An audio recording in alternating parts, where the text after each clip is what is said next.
Alright, what is up guys? In this video I'm going to be comparing the two new Demon Slayer mythics, AKAZO and TENGON. I don't know what their names are in the show, but I just know that they're absolutely stacked. I mean, AKAZO without a buff is already better, or around the same skill level as Sun Jin Woo, or same damage.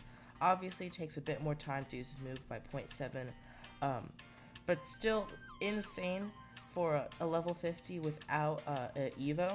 So today we're going to be going into a match and comparing it, and I'm going to be telling you guys which one you should get, because they're both really stacked, but there's one that's definitely slightly better, so I'm going to be showing you guys that today. Alright, so we're in Sand Village, and the first thing I'm going to do is I'm going to make this disclaimer right now.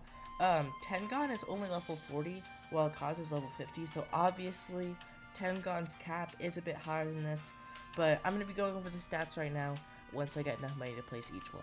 Alright, so I have enough money to place TENGON. I'm going to place him, and I'm showing you guys his stats.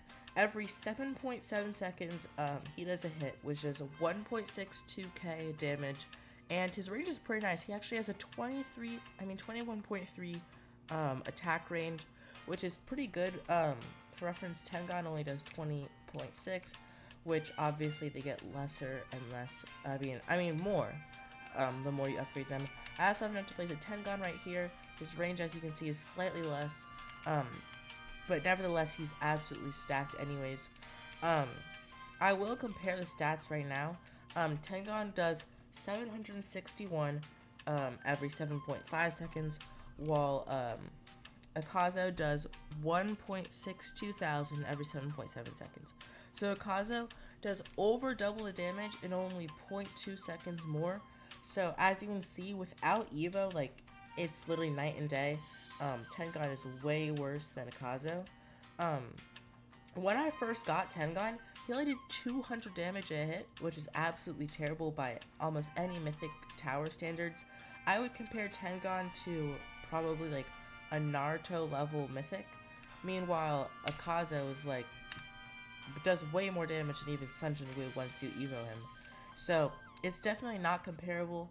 So I'm going to start upgrading them, and so that we can see like their final stats. Alright, another thing to be taken into consideration is the price.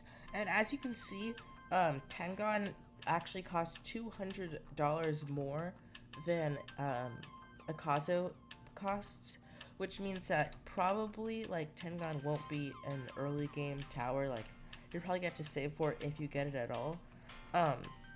But for sure, like, it will be worth it if, you know, he's already in your inventory and it's late game and you just need some towers to place really quickly. But definitely, it's not the more it's definitely not the more budgeted towers, what I'm trying to say. Alright, so we're both at level 3, and as you can see, AKAZO does 3.09k damage, while TENGON does 1.71k. So AKAZO does almost double of what TENGON does, so it's not really close in that department.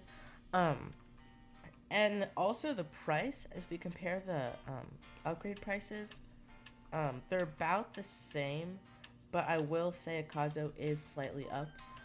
So what we're going to do is I'm going to go to lobby, and I'm going to show you guys their Evo stats. Alright, so we're in the lobby, and I'm going to go over to Evolve, and I'm going to show you guys the Evolve stats of both these characters. So if we put in AKAZO, we click preview, he gets a 50% damage buff, this Annihilation thing, I don't really know what that is, one new passive ability, and one new active ability.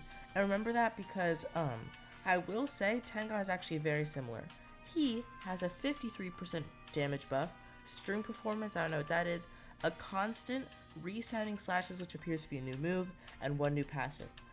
The price to Evo, I will say TENGON is a bit more expensive, but I mean, I'm probably never going to Evo him anyways because he's just not that good anyways.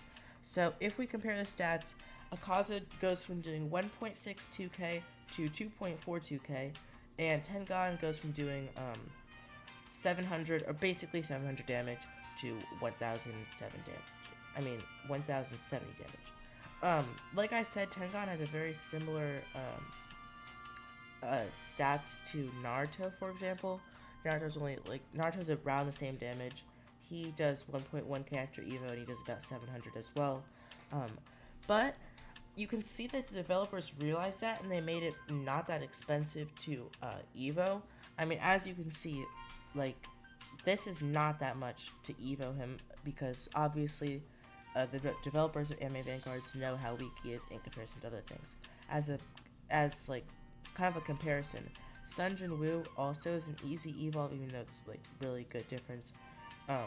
But you'll see Vegeta Super, who has a great evo, you need 80 Senzu beans, which is really hard to get. You need 35 green essence stones, 15 blue essence stones, 10 yellow essence stones, and 2 rainbow essence stones. So you can see that they actually took into consideration how easy it is to evolve. AKAZO definitely takes a lot of stuff.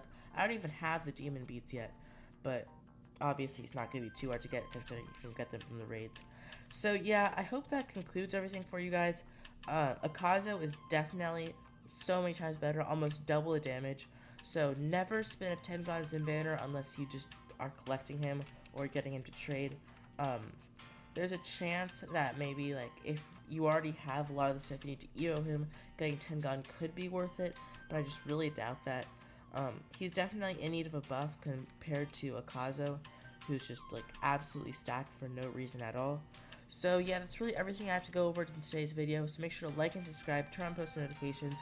If you need help being carried, make sure to comment down with your Roblox username. I'll friend you within a day, and I'll help you do whatever stage you need to get. Unless, obviously, it is the, unless it's the boss event, because it's only solo players. And yeah, that's really everything I'm going to be going over today. And thank you guys so much for watching, and bye.